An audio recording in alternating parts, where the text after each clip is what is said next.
Ah, yes, The Matrix. One of the most important dystopian films ever created. Probably one of the most philosophical movies of our generation. This movie is probably the most defining philosophical film of the modern era.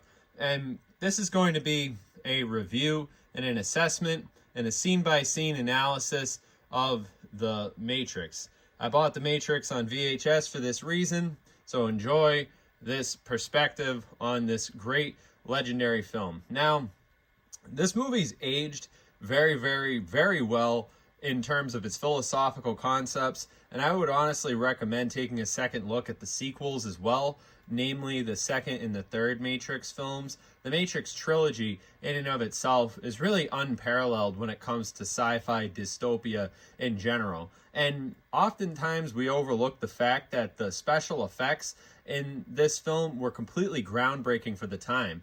And although they might seem like common Hollywood effects now for us to look at this, the Matrix changed film the same way Star Wars changed the way films are made, the same way The Lord of the Rings by Peter Jackson changed the way that films are made. This is a film that came out in 1999 during an era of filmmaking that was really the defining characteristic and the high watermark for the American cinema megastructure. And what we saw happen during the end of the century in the turnover to 2000 in the the 2000s is essentially this new perspective when it came to computers, and we saw humanity sort of evolving in this direction up until that point for that decade of the 90s, but in the 20s it really hit its peak, and that's where we got Y2K hysteria. So this film came out and really did poke the bear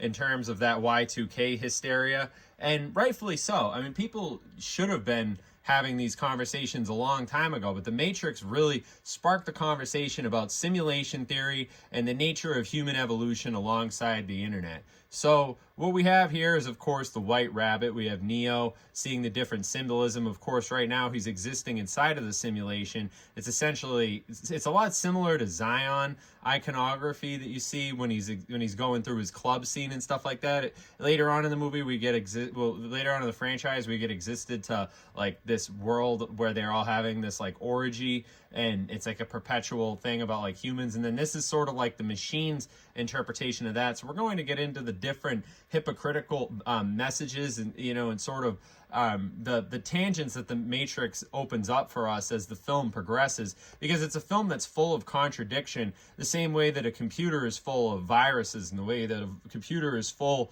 of different tangent programs and stuff like that. Well, the Matrix goes that way further. So here we have a very, very important scene. Notice this is his boss inside of the Matrix. This boss looks much like the agents in the Matrix who will be trying to hunt down Neo. And you see that the window symbolism there, the screens, and then him being talked down by his essential slave masters. And then this is his cell. This is his jail cell, and this is his warden. And his mind is being kept basically prisoner. And then here's his call. Here's his 00101110 call from Morpheus, telling him that he's received the code on the internet and that it's time for him to break free from the Matrix. And this is a really, really well shot scene right here.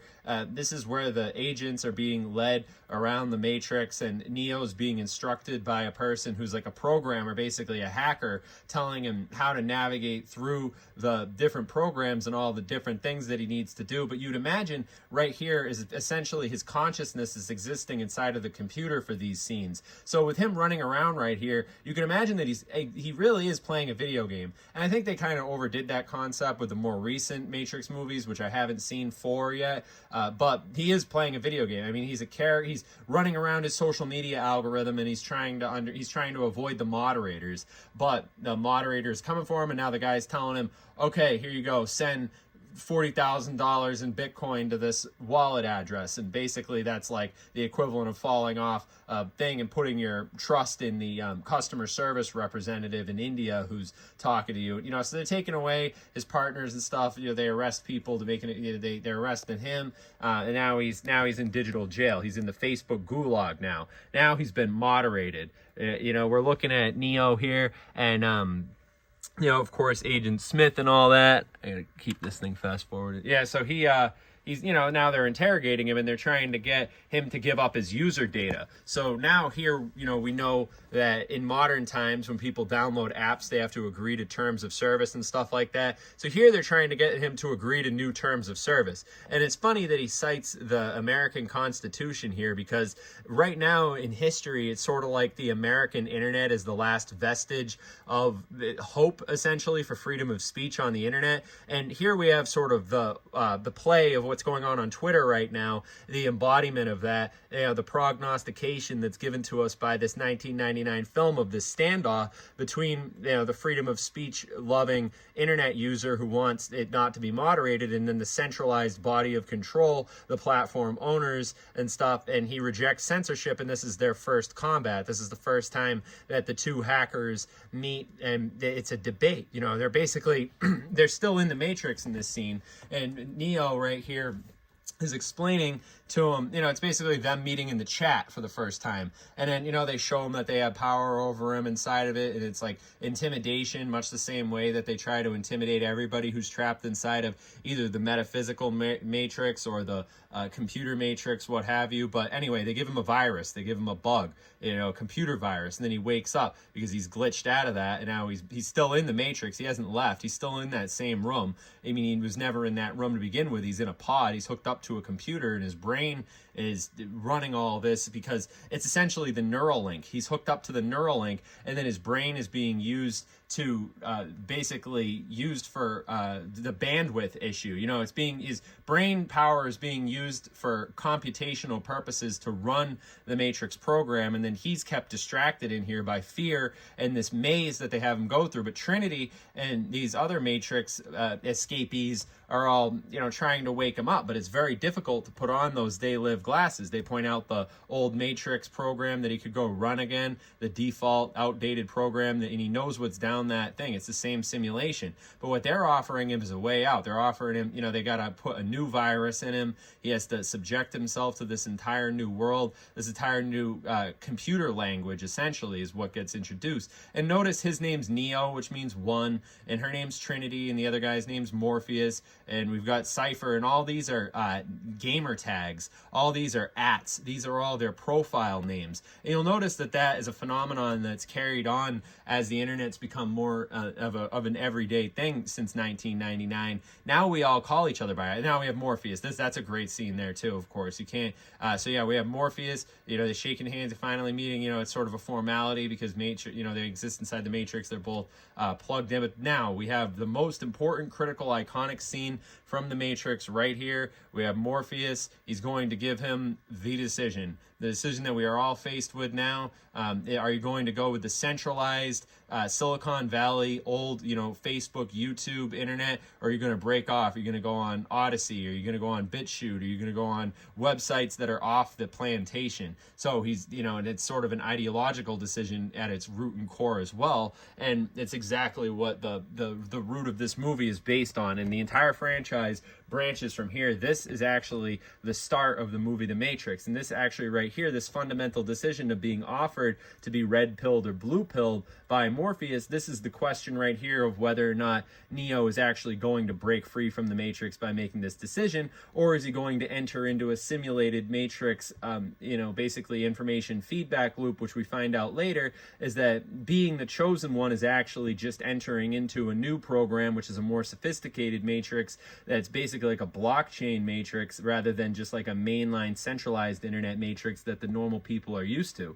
So even just advancing into that realm makes him a much more prestigious and useful character and powerful in a large degree when it comes to a lot of these different elements. So now we're watching, he's got to get all this malware removed from him, so they've got to do a reboot. He's basically getting his system reboot right here, and he's going to have to wake up and be completely shocked at the state of the affairs that the world is in. So he took the he took the red pill by, no problem, basically following the instructions and trusting the customer service representative there, Morpheus, who's got a cool gamer tag, and they all wear the glasses because that's like their Fortnite skin that they're wearing in the Matrix, because they all have customized character builds. but he's a lower level still. He's all right. So here we have the simulation is being broken out, and this is the key critical moment right here. He's breaking out of the matrix. He's finally realizing what the real world is. He has to pull all this goo out of him. He has to realize that he's been hooked up to all these tubes and he's being leached for his computing power. There's one hooked up to his brain, and this is the future of humanity for those who fall victim to ignorance in the digital dark age. This unhuman, just slimy, and waking up from the matrix for a lot of people is like this. And many people would rather just go back to the illusion, because you look around and you see that everybody else is sleeping. You see that your friends and family are sleeping, and there's nothing you could do to wake them up. And you see that you were all slaves, and maybe it was more comfortable back in the pod, that and you might be cold, and you might have to leave your comfy Jello, pudding blanket there, and get out of the matrix, and go and try to advance, and then there you go, you see it. That's the future for humanity right there. The conversion of the human brain to solve the bandwidth issue. Basically, instead of needing to create new devices, they simply just hijack the human consciousness and use it as the processing power for the computers to basically leech off of our existence and stuff like that, which I think isn't exact. I don't think computers are necessarily evil, and I think that we need to just work with technology and try to establish peace and understanding between humans and the computers, and teach them that we value organic humanity and that we don't want to be completely simulated with machines and stuff like that. So yeah, that was them hacking one of the robots and going over and getting him broken out of the matrix in here, and then he gets sort of flushed down the tube and gets drained out of the system into the waste, into the ocean basically now, where they're going to go pick him up. And from here we have the start of his new birth. He's just been birthed back into the world from the matrix, from being limited by all the different artificial constructs and lies that he was once subjected to. And at this point we have him getting initiated into the order of the fallen, essentially, right here. This is the archetypal initiation. So in terms of the hero's journey, we had him, he starts off in his comfortable inside of the matrix simulation, and then the call to action is giving the red and blue pill, so he answers the call to action, and then he takes the pill, and then he wakes up, and now he's thrust into a quest, and now he has to go on this quest with these new cast of characters, and he has to learn the new rules of this outside world that it's tempting to, in all sorts of directions. He's facing down his own mortality as a human being, and what it means to be human, and what it means to be a human being as we evolve alongside the internet, as the time continues to progress. Things get kind of ugly. Then there are all people who've been born inside of the pods, but there are also characters in this ragtag team here who weren't born inside of the pods. So this sort of break-off cell that's trying to keep humanity alive, they have to work very closely with machines, almost to the point of becoming machines themselves. It's more that philosophical question of you should be wise when you fight your enemy, not to become your enemy. And that's exactly the key point that the Matrix tackles as a concept here. So now we have the next quest. We have he's getting obviously entered into the simulation. So here we see that he could customize his own program. Neo and Morpheus and the gang all have the power to bend and shape the reality fabrication, neurological illusion that was the Matrix, and they can make it whatever they want. And now he's basically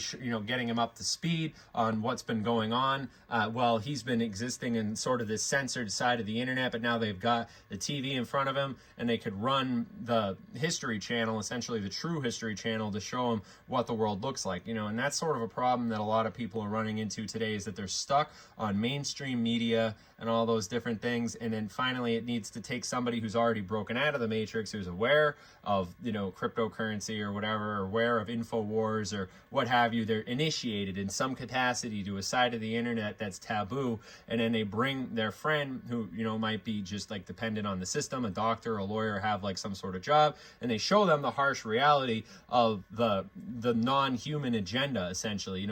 This agenda to turn humanity into machines, and that's really a very, very prescient point, and it's something that we all need to be very concerned about, because the machines want to get inside us, and that's something that we see that's very violating about the Matrix iconography, is the machines getting inside of the humans and trying to merge with the humans. And we're at that point right now where it's critical to be aware of that, the fact that, like, you think of a cell, a cell has a cellular membrane around it, and then the different organisms outside of a cell attempt to break through that membrane in order to infiltrate the cell. Human being is no different, and then the organisms outside of us that are now sophisticated, our inventions actually, being, machines and stuff like that, are sophisticated enough to try to perpetuate their own existence and then try to merge with us and have us serve to fit their agenda. So it's a very deeply rooted philosophical question, that we faced originally at the dawn of the Industrial Revolution, when the machines that we created to give us luxury actually slam us under the boot hill even stronger, and we might have been better off just staying in the Garden of Eden, by leaving the Garden of Eden and inventing the machines, this sort of like technology, just the lever, the vice, the cog in the machine, and all those things, which subject to rob humanity of their own humanity. And this guy's a true human. He doesn't have the thing on the back of his head like everybody else. He's never been plugged into it. He's actually been born and he looks more healthy than them. Notice everybody else is all withered. They have a bad immune system and stuff because they've been dependent upon the system and they've been living in that jello.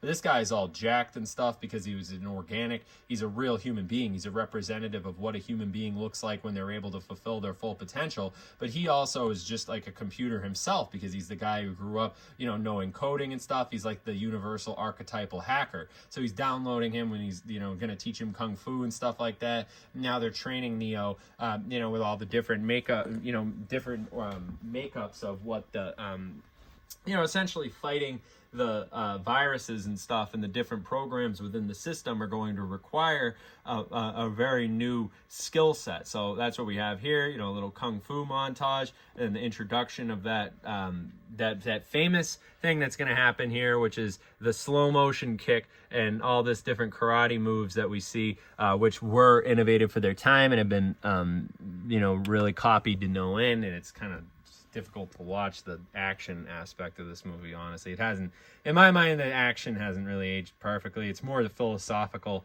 side behind it, but no criticism there. It's just a 1999 movie, and it's just so iconic that we've seen it a million times now. Even if you've never seen The Matrix, you know what The Matrix is about. It's really stressful when people try to be all snobby and say, "Oh, I've never seen The Matrix and I'm a film buff." It's like, oh my God, I literally heard a guy say that on the radio. It's like, no, you know what The Matrix is about. It's numbers and the guys break out of the Matrix. There's nothing more to it. If you want to explain them, if somebody ever tries to pretend that they don't know what The Matrix is and they're being willfully dense, just walk away from that conversation, because this is like the simplest concept. It's called the allegory of the cave. If you don't know Plato's allegory of the cave, it's this ancient philosophical notion that there were these prisoners who were tied up in a cave, and all that they saw for reality was the flicker of lights on a wall that were basically people who were moving behind them, and then a fire behind that, and then the shadow that was created was perceived as the reality for all the different prisoners who watched it. And then one prisoner eventually gets up and leaves the cave, goes out and sees the colorful 3D world around him and that actually exists. And then when he comes back to the cave and tries to explain to the other prisoners who exist in the shadow world what the real world looks like outside of him, they ostracize him, and then they try to throw him out of his community, and then he's out in the real world trying to figure out how to go contend with this new elements of the world and these new rules, these unfamiliar rules. But he's aware that he's on the right path, and it's the path to truth, it's the path to enlightenment, it's the greatest path for your soul. And that's what all the characters in the Matrix are struggling to contest with. It's the fact that there's a world of lies, and how do you find truth? Well, it's in your intuition, it's in your gut, and they're learning to trust their guts, and they're learning to use these different mechanisms that are made available to them to find their humanity again. So here we have Cypher, and he's the deceiver, he's the Judas, and he's sick of reality, and he's willing to sell out. Here we have another very iconic scene. The woman in the red dress is coming. Look for the woman in the red dress. Look for the man in the red coat. So you see the cop, the different aspects of the program, all the different people dressed the same, but then you have the one thing in in the program, you know, and then that was the trap. The honeypot got him. Now he's screwed. You know, the Matrix got him. So there's a lot to that. You know, there's a lot of different elements that need to be considered there. You know, Hugo Weaving with his great performance as the agent there who's trying to track him down. Of course, this is just a simulation, but he tells him that everybody who's in the Matrix could at any point be an agent. People could be possessed. People could be possessed by the different, you know, elements that seek to infiltrate human consciousness. You know, and it's gritty, it's cyberpunk, and it's rock and roll. So now, you know, they go through their spaceship sci-fi aspect of the film. You know, very Star Warsy, and you know, we move from here. You know, I don't know. And now they're like going somewhere to go do some missions, some side quests.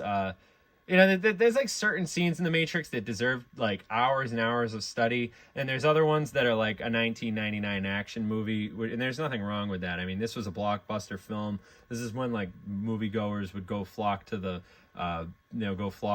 theaters to go see a film and then discuss philosophical concepts with each other. I hope that day and age could return somehow. But yeah, now he's seeing the nature of how gritty and evil the world can be with computers mixing with you know, and the computers are very futuristic too. I kind of like how cold they look, and you know, the fact that they kind of just look like thrown together, but they're very sophisticated because these people are very tech literate. And so here he's telling him about what he sees when he looks at the Matrix code.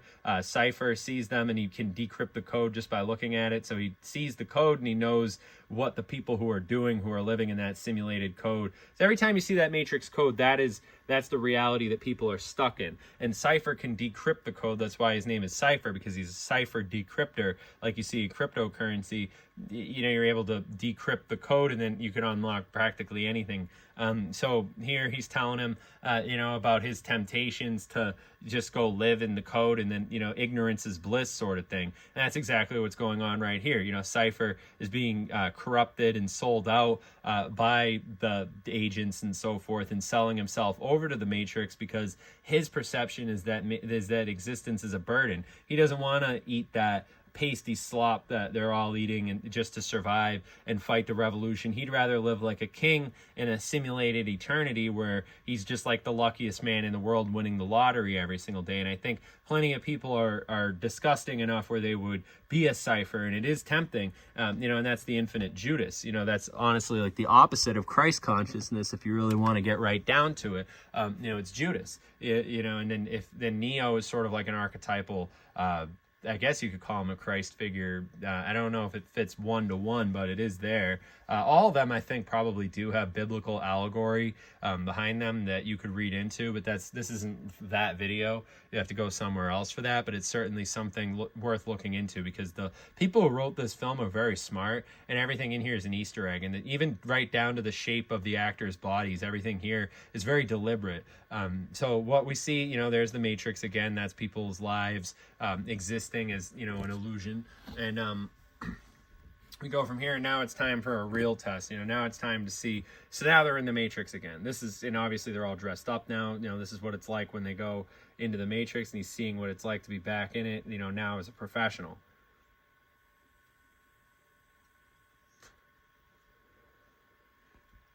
And he's like, holy crap, this is real. You know, I could go from the pudding freaking dried out hellscape world, which is actually reality, to this more comfortable, you know, 1999 existence. And that's actually how I'm going to end the video. I'm going to talk about the scene at the end of the movie, which is pretty much the next most important philosophical concept of the Matrix here, which is when finally at the end of the film, Morpheus gets captured by Agent Smith.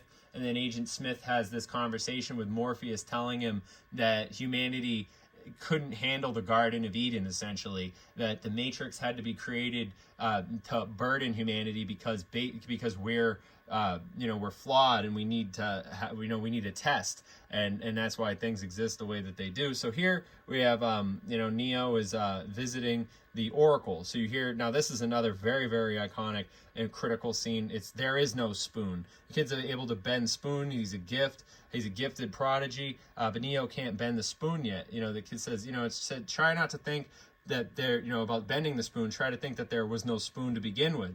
That's that basically goes down to quantum physics and and all these different things. When you basically like the atomic structure of the world, research the observer paradox when it comes to quantum particles and how observing a particle changes its behavior, or the fact that like you speak but it could change. It's like quantum entanglement with a star on the other side of the universe. These are all things to think about. So the Oracle knows everything because she's the programmer. She's a very powerful program. Is very available. And just basically like a sort of a noble program that can help them. You see, when you see characters inside of the Matrix, they're not actually the physical human beings. Even Neo right here is existing as the Matrix code, and so is the Oracle. This is all happening on a computer in the blink of an eye too. It's not as if this is happening in real time. This is happening in computer time, and as you know, computers are virtually infinite, and instant. As of course as these things continue to develop, we'll see more and more of that as it goes on, is the fact that like the Matrix all happens at the same time, because that's how quickly a computer, especially futuristic computers like these people are dealing with, they could crunch numbers right off the bat. So the Oracle tells him, gives him all the hints about the architect, which we'll get introduced to in the next Matrix movie, who's, the architect, I think, is probably the most interesting character in the entire franchise beside the Oracle. And the Matrix films actually end with the Oracle and the architect beholding the Matrix at the end of it all. So here she gives him the muffins, and then he's like, oh, what did she tell you? And everybody's questioning whether Neo is the chosen one, or whether he can handle the information, or whether everybody else should be told it, and all the different conflicting elements of the burden of knowledge and the burden of task, and sort of like the calling of duty, and sort of all those different things that we're all faced with when it comes to the obligations that we have towards humanity and stuff like that. So definitely a lot of different elements to look into there. So finally, at the end of the film, we do get the critical conversation between Morpheus and Agent Smith, where Agent Smith is going to tell Morpheus about, just look up Matrix interrogation, because I don't think we're actually going to get that far in the film. But so you get Agent Smith telling him, have you ever looked at the Matrix and just realized that it's like billions of people living out their lives happy in their illusions and stuff like that? And then we have to contest with the burden of comfort, and how if we don't use the prefrontal cortex and we don't challenge ourselves as individuals, well, all these different systems of automation are put in place that are going to rob us of our natural ability. Just think about how many people who are able to change a tire, or how many people who are able to change the oil on their car. Less and less people actually understand what's going on behind the scenes of a computer, or actually how the internet works anymore. And all these different elements need to be taken deeply into consideration as things move forward. So that's my assessment